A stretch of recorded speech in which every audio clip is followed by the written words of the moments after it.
moving Caitlin to the ground, and ooh, that's a hand to the neck, and then Alyssa Thomas steps over. Whatever happened to inclusivity? AJ Wilson, Paige Beckers, Angel Reese. You miss your unknown friends with faces that are anonymous. Everywhere you look, everywhere this damn league, they're wanting to be beating on Katie. This damn dump. Every time something like this happens, where Caitlin Clark is brutally assaulted by a professional wrestler who still thinks wrestling is real, we always hear the same excuse, the same defense from the mainstream media. The WNBA is a physical league. WNBA players like to get physical both on and off the court.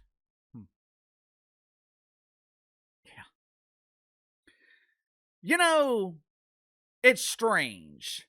Anytime I see clips of the physicality in the WNBA dump, or as the legal community prefers to call it, assault and battery, anytime I see clips of physicality, the victim is always the same. The attacker might be different, but it's always the same victim. I wonder why. Uncle KC, we see fights in the NBA, we see fights in the NFL. Physicality is part of basketball. Yeah, well, for starters, the WNBA is pretend basketball. This is supposed to be make-believe. The performers are not supposed to get hurt. And like I said, it always seems to be Caitlin Clark getting attacked. Ironically enough, the brutal attack on Caitlin Clark last night by some unknown player from the Phoenix Masculines named Al Thomas, that was not the only brutal act of hatred that Caitlin Clark received yesterday from the WNBA. Earlier in the afternoon, the WNBA released a promotional poster celebrating 30 years of huge embarrassing failure, 30 years of financial losses, 30 years of unprofitability, 30 years of a polished turd that is disguised as professional basketball. Included in the poster was anonymous faces that I guess carried the WNBA through different eras of failure, but take a guess, just take a wild guess as to whose face was mysteriously missing. Make sure to like and subscribe. You can follow me on Twitter at KC_BTL84. Let's go and get to the sponsor for today's video, my good friends at Sugar Mountain Trading. Mike is one of my longtime viewers. Throughout his life, Mike has worked physical jobs, so he has developed arthritis in his hips. Over time, the arthritis, it was bothering him so bad that Mike was having to sleep while sitting up straight in his recliner. Not only was Mike losing sleep, he was also losing some of his mobility. One day, Mike heard Uncle Casey talking about the CBD from Sugar Mountain Trading. He decided to give Sugar Mountain a try. Mike figured, what the hell do I have to lose? Nothing else is working, so let me try this out. Mike applies the CBD to his arthritis every night before he goes to bed. He is finally able to get quality sleep, and he no longer has to sleep while sitting up straight in his recliner. I have got countless stories from viewers, friends, family. They all tell me the same thing. Initially, everyone is skeptical, but then they come back with the same story. They cannot believe this stuff actually works. Sugar Mountain is running a promo right now exclusive to Uncle Casey's audience. The first 2 viewers who send an email to Lisa, L-I-S-A, at sugarmountaintrading.com, they will receive a free gift package of CBD products from Sugar Mountain Trading. Now, if you're not one of the first 2 viewers to contact them today, that's okay.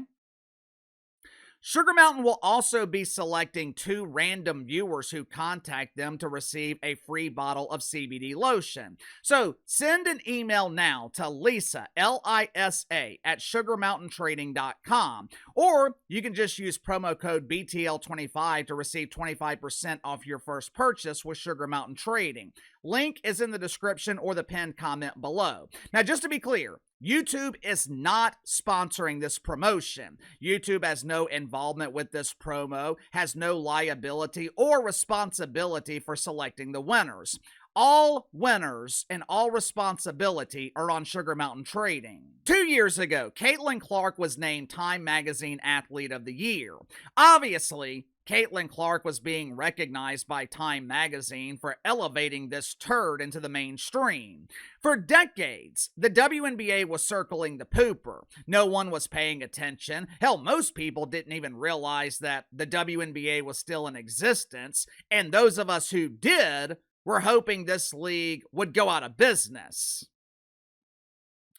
Before Caitlin Clark could even accept this doofus award, Sheila Johnson, co-owner of the Washington Mythicals, she was interviewed by CNN, and she demanded that all players in the WNBA be recognized for elevating this turd. Instead of Caitlin Clark getting all the credit, she wanted the credit to be spread equitably. Watch for yourself. This year, something clicked with the WNBA, and it's because of the draft of the players that came in. It's just not Caitlin Clark, it's Reese. We have so much talent out there that has been unrecognized.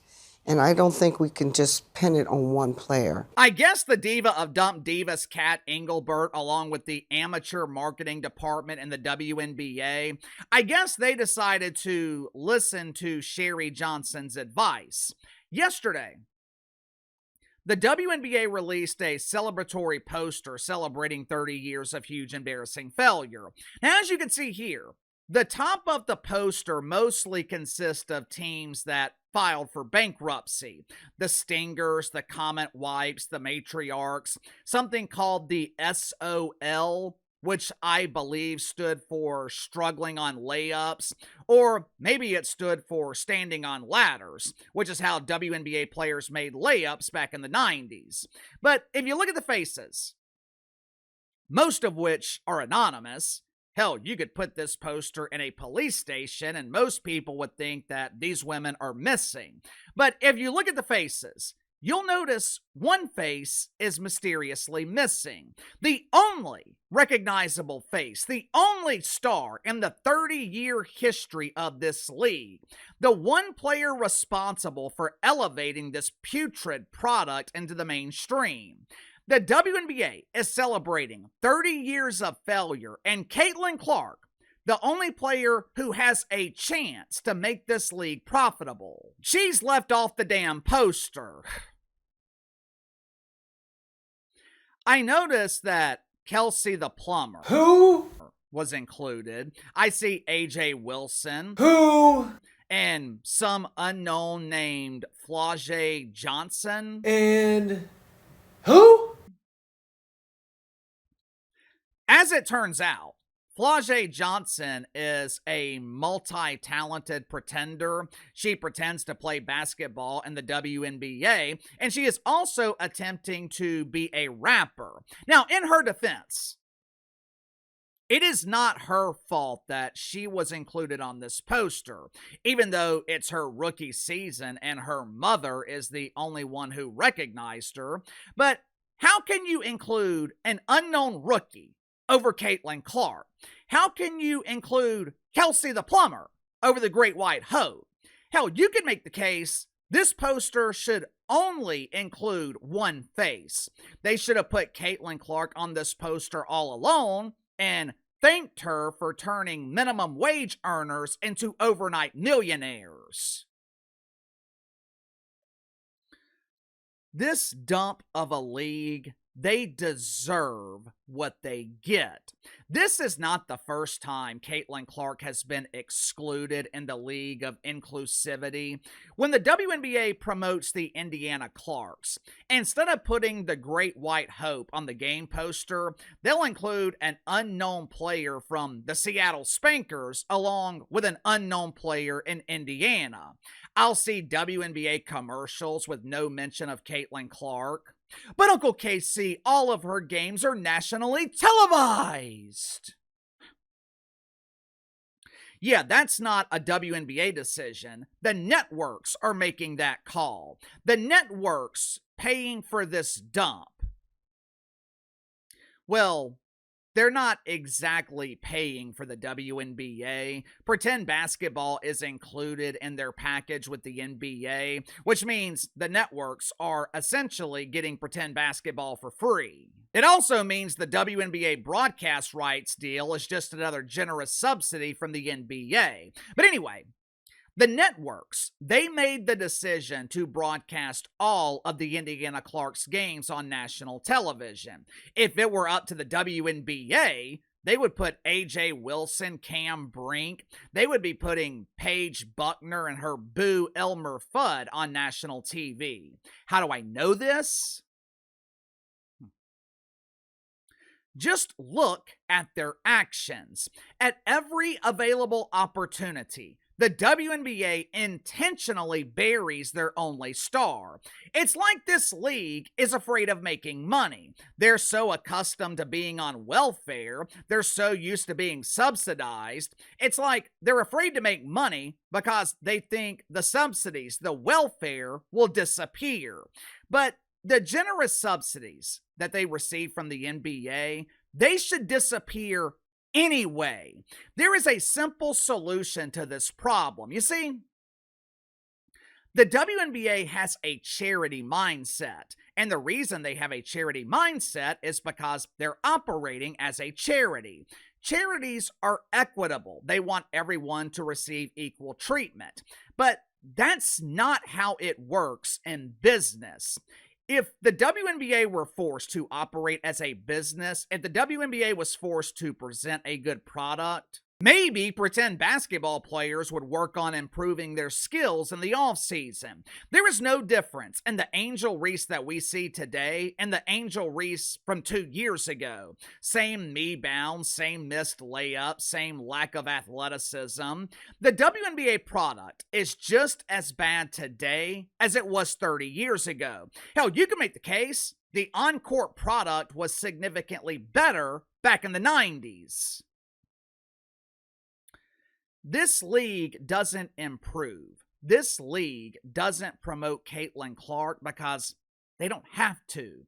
When you have a safety net, when you have someone you can rely on to bail you out financially, your mindset is naturally completely different. Think about it. If you're 19 years old and you're still living at home, mommy and daddy, they are giving you an allowance of $1,000 a week. Are you going to go out and get a job? Are you going to look for a long-term career?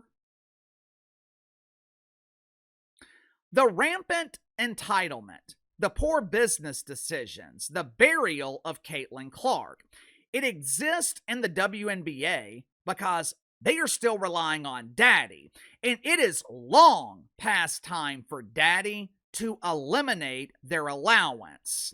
Sound off in the comments below. I'll see you guys later.